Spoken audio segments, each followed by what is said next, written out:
each of these religions were formed after mystical experiences by awakened beings that were later distorted by those who did not understand what those beings experienced and what they were actually saying. We are the Palladian Council. We say a fantastic day to you. Happen to be of service. Hello, hello. Always good talking to you. I wanted to ask if more spiritually aware or awakened people tend to be messy in some way, tend to be less connected to the world in some way. No, there's not really a correlation. All right. What are the characteristics of people who are today more spiritually aware? To be spiritually aware means to be centered in love. It means that love is your predominant frequency, and that you go beyond that frequency into bliss, into joy, into radiance. Spiritually aware beings are in service to others, yet always connected to their own passion. They don't sacrifice their own connection to joy, passion, and excitement for anyone. They instead seek to serve those who they can serve in ways that they find exciting.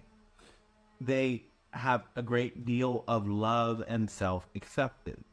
They awaken that energy of love in others. Beyond this, people are of many diverse backgrounds, have many diverse interests, and this is how it's supposed to be, because again, the purpose is to be who you are, and there needs to be many unique beings recognizing their own individuality and their own uniqueness so as to awaken others to find themselves.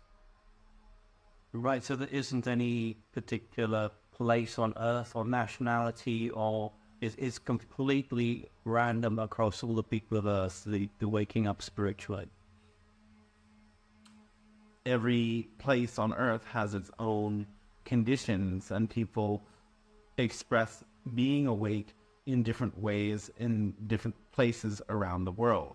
Though there are certain places with higher vibration energies. Which places are those with a higher vibration?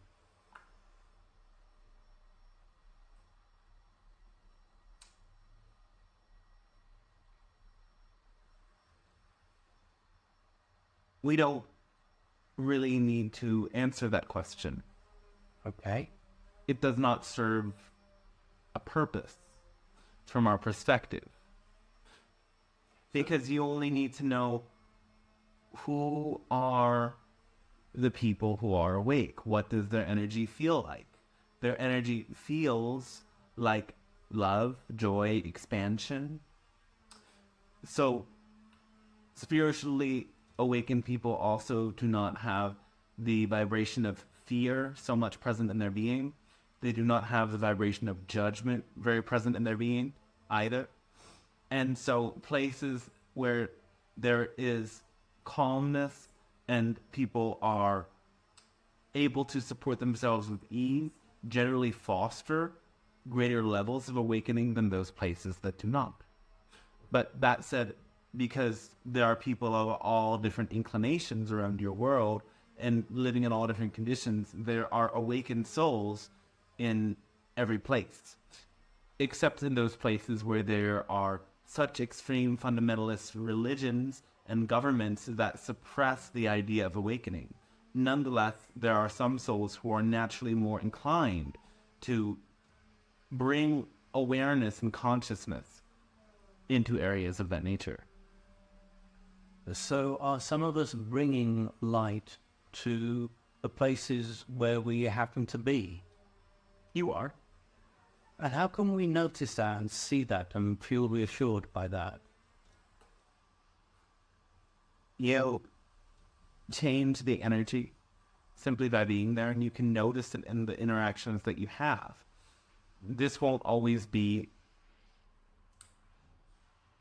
forever positive, because sometimes you have to experience a negative reflection to notice that you're providing contrast.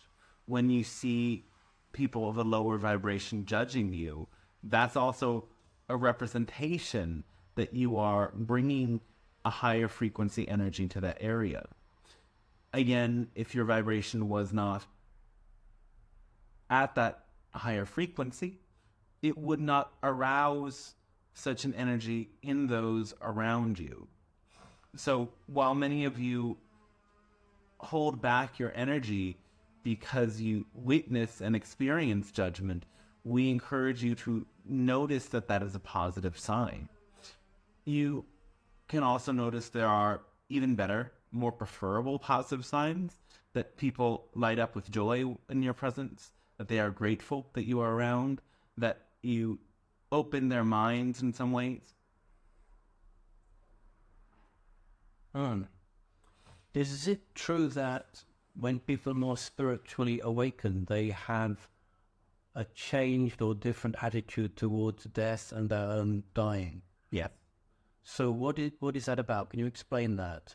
Well, it's about not feeling so attached to the physical realm, because you remember that you are something that is beyond the physical realm. You recognize your soul nature is not bound just to the body. It's not bound just to physical reality. And so all the conditions of your life become important, but they become less dire. They become less immediately threatening as you come to trust in something higher. And you come to trust that even in the case of death, you as a being do not end. And that deep level of reassurance allows you to recognize all little losses, all little deaths, as something that can be coped with. And so without that tension in your system, you relax. So do spiritually awakened people tend to be more healthy or improve their health? Or are there some who are suffering with disease and there's nothing to be done? It can be that people might have a high level of awareness, but they still suffer due to some soul agreements that they have chosen to undertake. Understand that even while there might be levels of healing that are taking place, it takes time to undo certain diseases that have already left an impact on one's body. It is part of some people's soul agreements to be able to be expressions of unconditional love, grounding, peace, and serenity, despite limitations in their physical bodies and in their health. So sometimes you will see these souls who emit a very immense beauty and power despite a situation for their body that is challenging.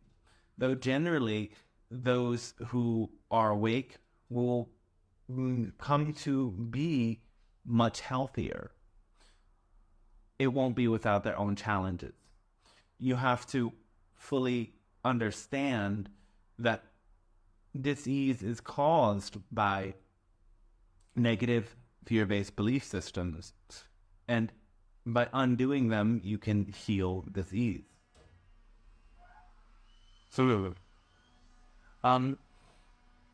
when people become spiritually awakened, can they still have the traditional religions? I mean, could they be a Christian priest or a cardinal or something? Or is that too much of a challenge? It is in conflict with a true awakening. It's not impossible, though they will come into conflict with those who hold traditional fear-based beliefs in those religious organizations, and those conflicts will be something that play a part in their path. They may be trailblazers in reforming those religions and changing them. There have always been mystics, saints, and enlightened masters within the context of certain religions. They have not followed orthodox paths in general. They have often been ostracized by the church or by the more official leaders of those religions. But absolutely, they've always existed because, after all, each of these religions were formed after mystical experiences by awakened beings that were later distorted by those who did not understand what those beings experienced and what they were actually saying. Yes, I wanted to ask, if someone's watching this and they're not sure if they are awakened spiritually or where they are on that dimension, even whether they want to be on that dimension, what would you say to someone who is asking themselves these kind of questions? Well, do you live in love? Is love an experience you have every day? Is compassion an experience you have every day? Is power an experience you have every day? These are the qualities of awakened beings. Is joy the experience that you have every day? Is purpose an experience that you have every day? These are the qualities of awakened beings.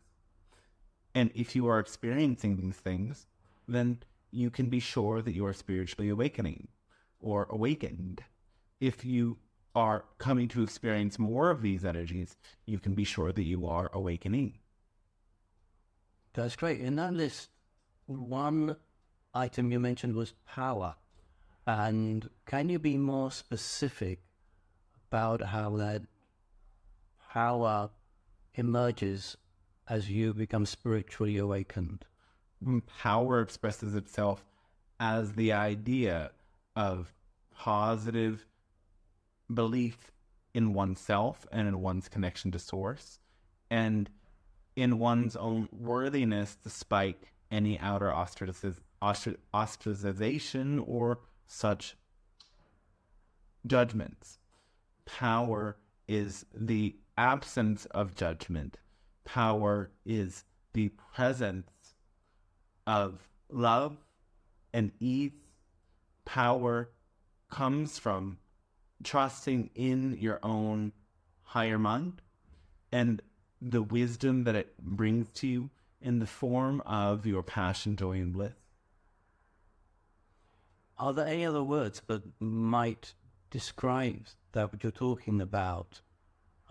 It's just that power can be have negative associations. Well, that's not power if you have any negative associations around it. You might be thinking of force. Yes, exactly. Force as the idea of attempting to control others, attempting to impose one's own will onto others. But that is not power. That is, in some sense, is oppositional to true power. Because true power is that understanding of a higher purpose, that surrender to a higher purpose, that willingness to let go and trust that the higher purpose may be playing out. Yeah, it sounds like personal power, perhaps. It's not personal, it's spiritual. Okay. All right, is there anything else you'd like to say on this topic? Not unless there's anything else you'd like to ask. I've got all the questions answered, so I'm very happy with this. Thank you. Thanks, Stephen. Yes. Splendid.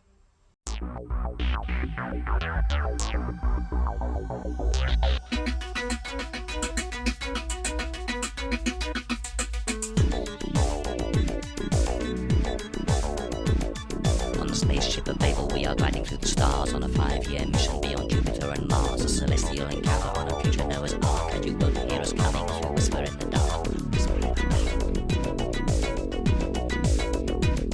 There's an Ewok close behind me as we try to disembark here. Obi-Wan Kenobi as we whisper in the dark.